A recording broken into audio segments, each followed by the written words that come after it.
Sistem hukum dan peradilan di Indonesia. pengertian sistem hukum adalah keseluruhan kaidah atau norma yang berlaku dan diakui dalam suatu masyarakat untuk mengatur perilaku individu serta menjaga ketertiban di Indonesia. Sistem hukum mengacu pada hukum yang diterapkan untuk mengatur kehidupan masyarakat di seluruh wilayah negara. Sistem hukum di Indonesia. Sistem hukum di Indonesia menggabungkan berbagai jenis hukum, di antaranya yaitu 1. Hukum adat merupakan hukum yang hidup dan berkembang dalam masyarakat Indonesia berdasarkan kebiasaan dan adat istiadat. Hukum adat tidak tertulis, tetapi dipatuhi oleh masyarakat di wilayah tertentu.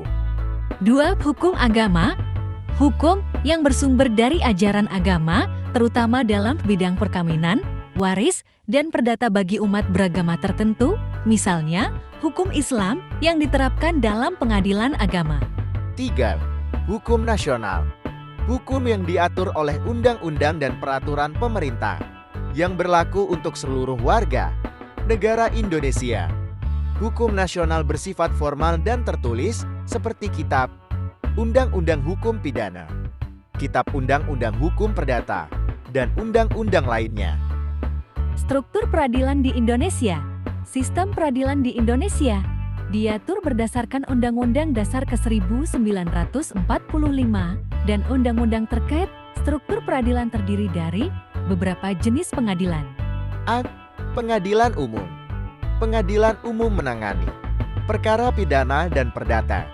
Struktur pengadilan umum terdiri dari Pengadilan negeri, pengadilan tingkat pertama yang memeriksa dan mengadili perkara pada tingkat kabupaten atau kota. Pengadilan tinggi, pengadilan tingkat banding berfungsi sebagai pengadilan kedua setelah pengadilan negeri. Mahkamah Agung, pengadilan tertinggi yang memutus perkara kasasi dan pengawasan atas putusan pengadilan di bawahnya. B. Pengadilan agama. Pengadilan agama menangani perkara perdata yang melibatkan umat Islam, seperti perceraian, waris, dan hibah.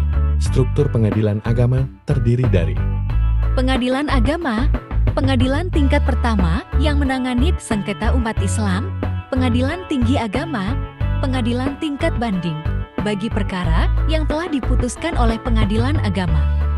C. Pengadilan militer. Pengadilan militer berfungsi untuk mengadili anggota TNI yang melakukan tindak pidana. Struktur pengadilan militer terdiri dari Pengadilan militer mengadili perkara pidana anggota militer di tingkat pertama, pengadilan militer tinggi mengadili perkara banding dari pengadilan militer. D. Pengadilan Tata Usaha Negara (PTUN) menangani sengketa antara individu atau badan hukum dengan pemerintah terkait keputusan administrasi negara. I. Mahkamah Konstitusi. Mahkamah Konstitusi berfungsi untuk menguji konstitusionalitas undang-undang, memutus sengketa kewenangan lembaga negara, membubarkan partai politik, serta memutus perselisihan hasil pemilu.